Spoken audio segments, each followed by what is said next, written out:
What's up, people? Happy Friday. Finally, the weekend is upon us. Um, Today's episode was very good, actually. I like this episode. It was filled with some action. It was filled with some emotional scenes, a lot of emotional scenes.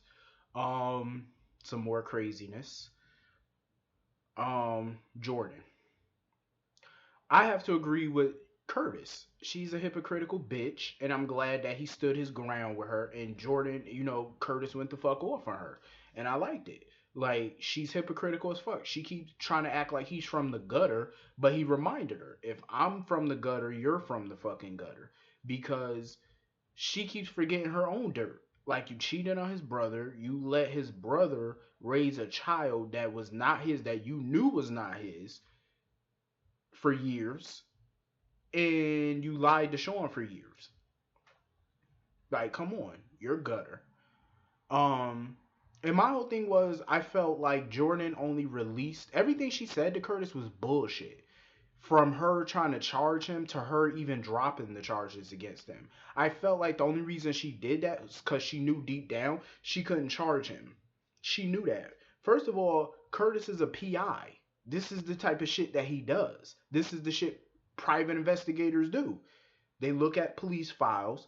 They break into people's shit looking for evidence. This is what they do because they don't have the boundaries that local police departments have. So they are licensed to do this shit. They can do that. And you can't charge them for it. They can do practically almost whatever the fuck they want. They got a license. They can do that. Especially if it involves a criminal case and they're looking for evidence, they can go around the law to get it. Unlike real cops who can't do that. So her dropping the charges were inevitable because she know deep down if she were to charge him, all he had to do was get a competent ass lawyer. Any competent lawyer could have got him off on this. Any lawyer could have got him off. If I was a lawyer, I could have got you off. Like all I would have to do is state the facts, and any judge would drop charges. Like, come on, it's common sense. Um, so she was full of shit as usual. Jordan, and when she tried to slap him and he grabbed her arm, I felt some sexual chemistry between the two of them. I felt like either they had sex in the past or they're about to have sex in the near future. That's how I felt when I seen that scene between the two of them. That's how I felt. Like something was about to go down in the DM. I'm just saying. You could see the way that they were looking at each other. They were looking at each other like they want to have wild animal sex right there. I'm just saying they would have did it right there in the interrogation room, right on the table. That's how they were looking at each other. I'm just looking like, oh shit. Um, but anyway, I'm glad Curtis stood his ground with that bitch. She's such a damn dragon. Like seriously, she's like a straight up dragon lady.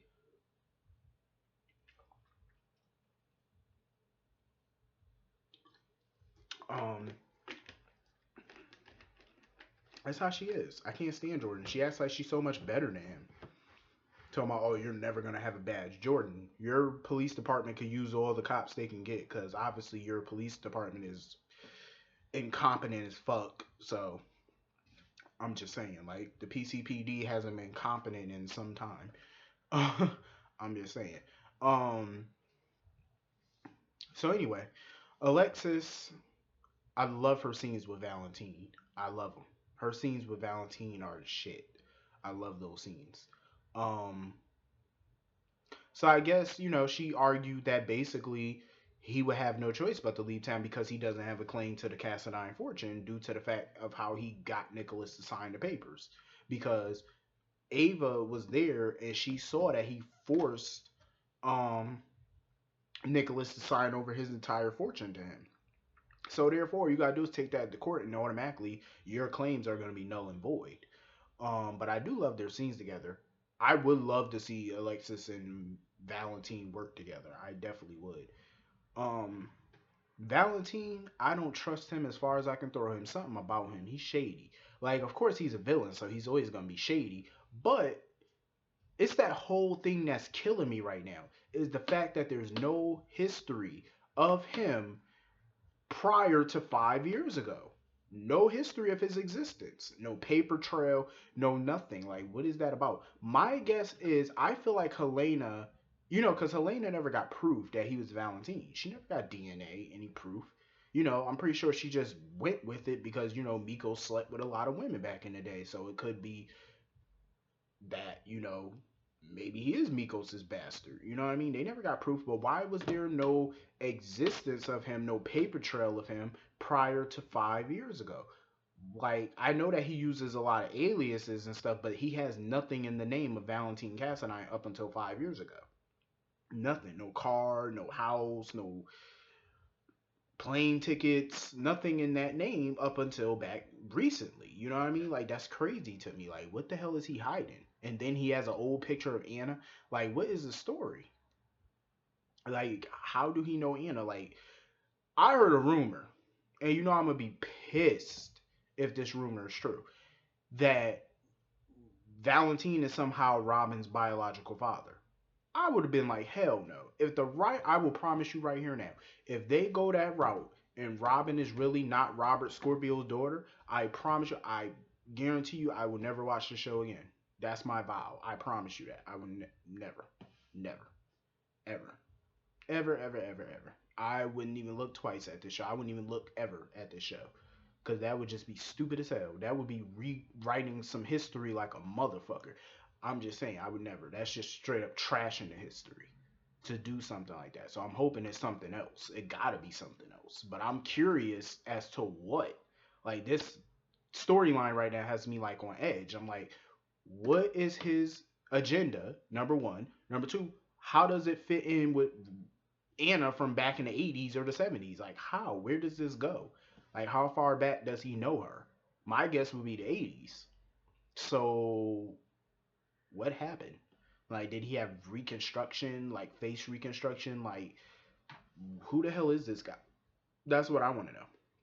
So, anyway, I love the scene with Anna and Griffin, where they basically were talking about the Cassadines and Valentine and how, charming Valentine was and how he, tried to get Anna off her game.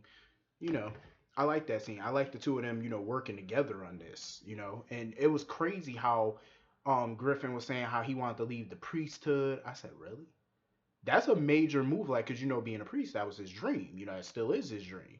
Even though he's a doctor, but being a priest was definitely his dream, and it's crazy that he's given that dream up basically for his daughter. But I don't get it though. Why he can't be a priest and raise Charlotte at the same time? Plenty of reverends do it. I'm just saying, well, priests, whatever, they do it. Um, but that's a huge move, though. That's a major step. I hope he's sure. And then he got a bombshell later on, when he was at the Metro Court with Anna and Charlotte. I love the scene with them playing cards though by the fire. I love that. That was a nice scene. Um, so they were at the Metro Court, and Valentine came to the Metro Court, and he was staring at Charlotte, smiling. And then that's when Griffin went over there and told him to stay the hell away from his daughter. And he got a bombshell dropped on him that apparently that's not his daughter. That Valentine is her father. So I'm like, I mean, we all kind of figured that, but some people saying that it was Lulu and Dante's kid. I know a lot of people said it wouldn't make sense for it to be Lulu. Well, not Lulu and Dante's, but Lulu and Stavros's. They, because of the years, her embryo would only be like 2 years old at the very least.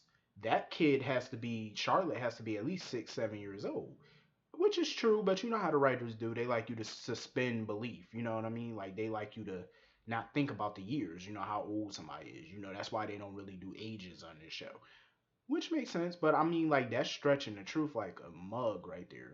Like, nobody's gonna believe that's Lulu's child that old when the embryo would only be, when the kid would only be 2 years old, obviously. So the kid would be a toddler, and if Charlotte were her daughter, that would mean Charlotte would have to be older than Rocco, which is impossible. But like I said, the writers want us to suspend disbelief. That's what they always want us to do. Um.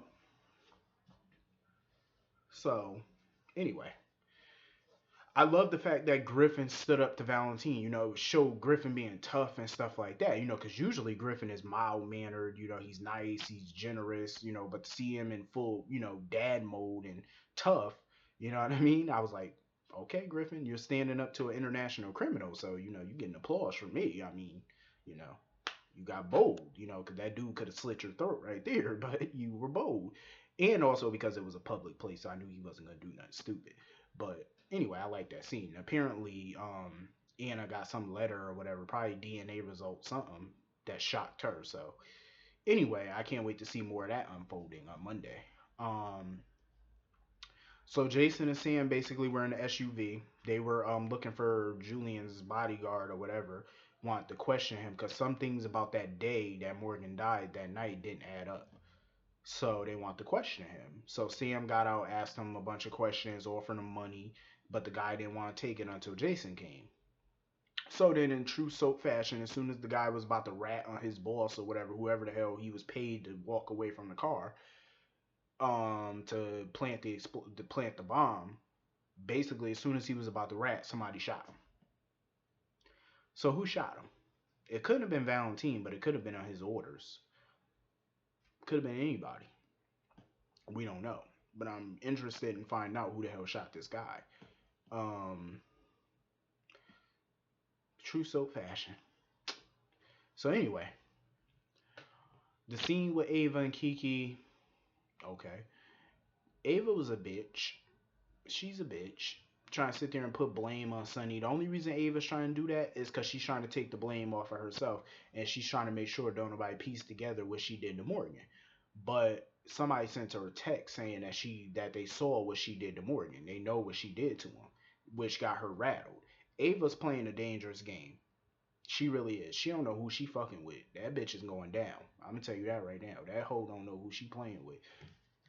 Oh, it's coming. Cause what she don't know, little do she know, Carly is piecing shit together right now.